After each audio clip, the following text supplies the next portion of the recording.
Alright, this is going to be your guys' review for Iran's match against North Korea in Asian World Cup qualification. You all may be wondering, Sean, why are you wearing a white button up right now for this video? The match was at 4 in the morning for me, so to be able to record this review for you all and have it out ASAP, I made sure to do it before I left for work, so I got all dressed up, got ready for work, and now I'm recording it for you all. So if you all were wondering about that, that is the reasoning behind it. But to the most important part, my review for this match. I have to admit to you all, as I said, it was at 4 in the morning for me, so I wasn't able to watch the match. I made sure to watch all the highlights, check out all the goals, see all the key moments throughout the game, and then was looking through everyone's opinions through social media. Then as well asked a couple of my friends if they can give me their thoughts on the match. So I'm basically compiling information to do this review for you all. But this won't be the case for the next match, by the way, against Kyrgyzstan, because we will be doing a watch along for it. So if you guys want to be there for that watch along, make sure to click the bell notification on the stream so you're notified when I do go live. When it came to these upcoming matches for Iran, I felt these were the two very comfortable games where Amir Qalanoui could have done a lot more rotation and switched up the lineup, maybe played some of the younger guys, given them more significant minutes. We didn't necessarily have to play the more veteran players in these games because North Korea and Kyrgyzstan,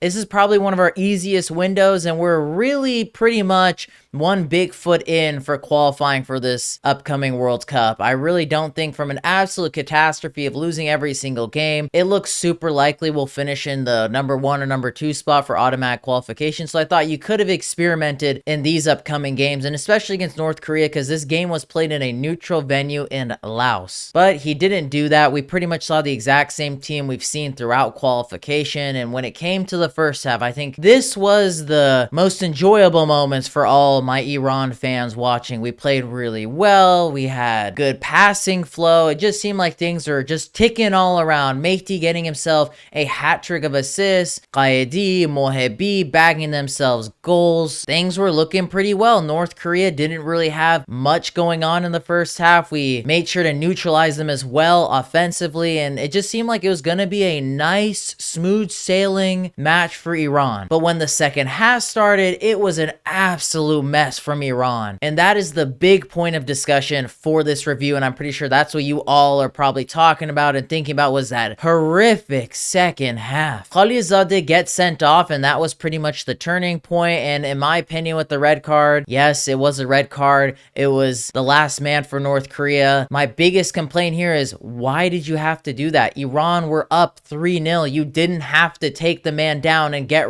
a blatant red card in the match, which completely screwed us over, and I'm not surprised. I'd rather him have just let the guy go instead of getting himself sent off, because yeah, say North Korea get a goal there, it's still 3-1, but 11v11, but get a red card and we're down to 10 men for almost an entire half. It was super stupid from Khalilzadeh, and it just kind of goes back to the many points that I made about Kanani and Khalilzadeh. Both of those guys have so many hot-headed moments, and that's what costs them defensively, and that is the biggest reasons why I don't think they should be the starting center backs for this team anymore. They constantly always have moments of brain farts, be it on the field or off the field, and it completely changes the game. It reminds me a lot of his red card against Qatar. He didn't need to get a red card when he took down the last man in that match. We were still playing for something. It was 3-2. Yes, it was really late into the game, but we were still playing for something. There were still chances that even happened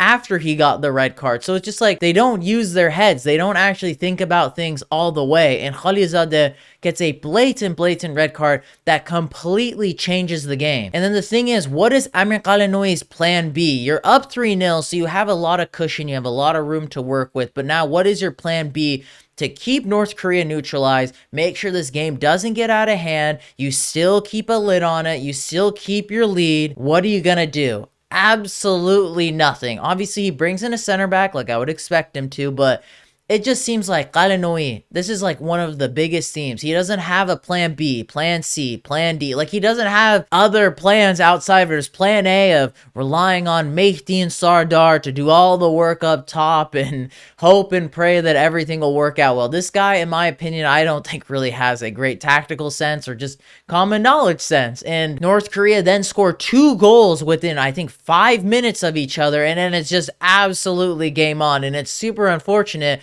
because North Korea's first goal they score is a Mehdi Taremi own goal. Goes from having a hat trick of assists in the first half, then an own goal, and then now once it's 3-2, Iran get a very, very soft PK. Do I think it was a PK? Probably not, but you know what? I don't care. We got the PK, so now let's tuck the PK, make these steps up, and then misses it. I'm like, what is happening? What a day for him.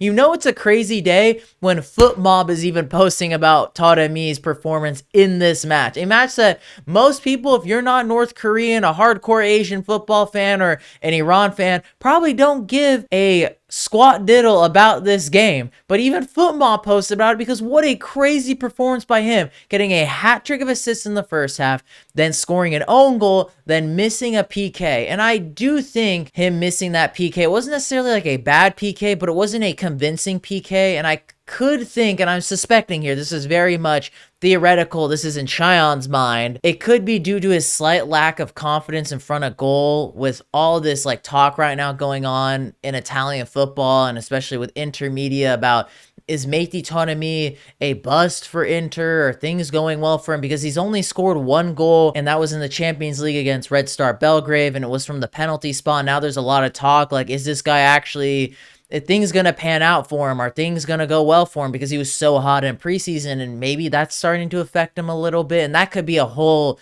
video discussion in itself. So you guys gotta let me know in the comments if you want to see me talk about this whole situation going on with Mehdi at Inter, which I don't think is really a situation, but right now it looks like from Italian outlets, from Inter outlets, it seems like it's a discussion, so maybe we do need to talk about it in a video. But nonetheless, Iran missed the penalty. You could say ball doesn't lie, and part of me has to kind of agree with it because I don't think it was a penalty. I think it was super soft. It was a big gift for Iran, but you should take every gift that you get, and then it's just kind of hand on heart for the rest of the game, and Iran just squeaky bum a 3-2 win against North Korea. I think the biggest positive is they got the win. I think that's great. North Korea, we have seen, have been a weird, challenging opponent for a lot of countries in this group. I mean, they're in last place, but they're like the most difficult last place team to play against. I believe they also had a 3-2 game against Uzbekistan as well. So they aren't necessarily pushovers, but for the experience Iran has, I feel like they should have comfortably came out of this game with like a 3-1, 4-2 win. You're up 3-0 in this game. Yes, you get a red card, but you're so experienced. This group of players, if you're going to play a veteran group of players, they should have the experience to be able to close out the game. But then you see a guy like Khalilzadeh get a stupid red card.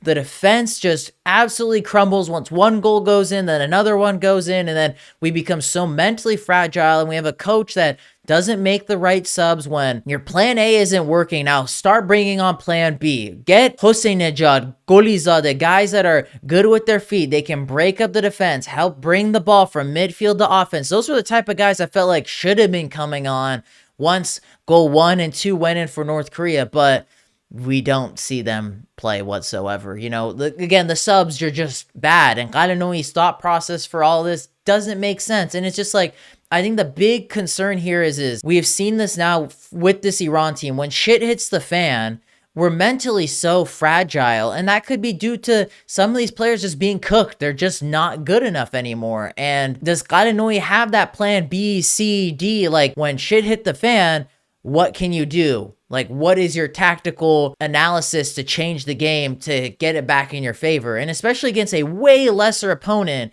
in North Korea, what are you going to do? And I think a lot of these guys, especially some of like those like veteran players like a Khalilzadeh, Kanani, you know, X, Y, and Z, you guys I think are getting the gist of what I'm saying is they're comfortable against the easier opponents. You know, we go up 3-0, things are looking good. We're the best team in the whole wide world. But when the chips start, you know, getting stacked against them and shit starts hitting the fan, and when we face off against bigger opponents in World Cups, you know, European powerhouses, this is not the mental fortitude you want to see from your team, especially when you're playing against a lesser opponent. You want to see that translate, you know, happen in the lesser games, because if it's not going to happen there, it's not going to translate in the bigger games. Overall, really good first half, but really bad second half. But the thing is, the first half is what you expect from Iran. The second half is the big concern, and this is the areas we need to work on, and is kind of the concerns that most fans have with certain players that are starting in these games and with Amir Khalenoui. And we've talked about it in almost every single game.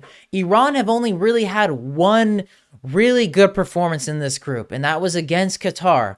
But the fact that Iran have such an easy group and they've only had one really convincing win, yes, they haven't lost, but it's like, isn't this the standard we've built for ourselves in World Cup qualification? I wouldn't expected Iran to lose any game in this group. You know, I've been watching Iran now for 3 World Cup cycles. We've had way tougher groups in this, and especially in this type of World Cup format where pretty much most teams are qualifying. If you're not qualifying for a World Cup at this point, then you shouldn't be there, honestly. And like, our group is so easy, we don't even face off against South Korea and Japan or Australia anymore because of how these draws work out. And it's like, I would expect Iran to qualify. And I know on paper, Khalenoui only lost 1 game, and in my opinion was the make it or break it game, in my opinion, against Qatar to win that Asian Cup. That should have been Iran's trophy to win, and I hate revisiting that on this video, but my point I'm trying to make is, where do you guys stand with this whole thing? And I think this North Korea game is just kind of, again, another eye-opener. As I said earlier on in this video, these 2 games against North Korea and Kyrgyzstan, this window in particular, should have been a window where you start experimenting with players and start playing these younger players that you're calling up. It's all nice and dandy if you want to call them up, but you actually got to play them. Them being called up doesn't do them any good. The World Cup is 2 years away. You surely got to start having some other options and other personnel you can rely on when things don't go well. I mean, I'm seeing highlight tapes constantly from Hossein Nejad in the Russian league of him being absolutely saucy and being great. And I'm seeing Sahar Khizan always scoring goals for fun in that league. Qurbani always being a lockdown CDM as well on the same team with Sahar Khizan. It's like, when are you going to start passing on that torch and start giving these younger guys some minutes? Because these are the times to do it. Because if you're not going to play them in World Cup qualification matches against North Korea and Kyrgyzstan, hell no, you're not going to play them in the World Cup against, I don't know, Spain or England. You know, some of the opponents we faced off in previous World Cups. If you're not going to give them opportunity, show that you have confidence in them, then when is that going to happen? And a guy like Syed Manesh, one of the best players in the Belgian Pro League, he doesn't even get any minutes. I'm willing to see them have bad performances now if it means they learn from those mistakes and get better. Because if you're not going to play them and not give them chances, not let them make that mistake, then how are they going to learn and get better? All these experienced players now, Taremi, Azmoun, Jahanbakhsh, Ezzatullahi, Qudus, have all made mistakes in World Cups and qualification in Asian Cups, and that's why they are one of those main guys for the national team now. That's just my opinion in this video. In the Kyrgyzstan game, I really want to just see a different lineup. Iran are essentially qualified for the World Cup. They've locked in an automatic qualification spot. I don't see that being in risk whatsoever, even if you want to play a semi-rotated lineup. Just, you know, play Hossein Nejad, play Sahar Khizan, you know, just small things, tweaks here and there. That's all I ask for. Even if you want to switch up the goalkeeper, I don't even think it would be a big deal. Play Shakuri. I genuinely don't think it's going to make that big of a difference against Kyrgyzstan in Kyrgyzstan. That's just my opinion anyway. And don't forget, we will be doing a watch long for that Kyrgyzstan game and then a review after the watch long. So make sure, if you're not subscribed, subscribe to the channel, turn on the bell notification on the stream so you know when I go live. And boys and girls, I hope you all have a lovely day.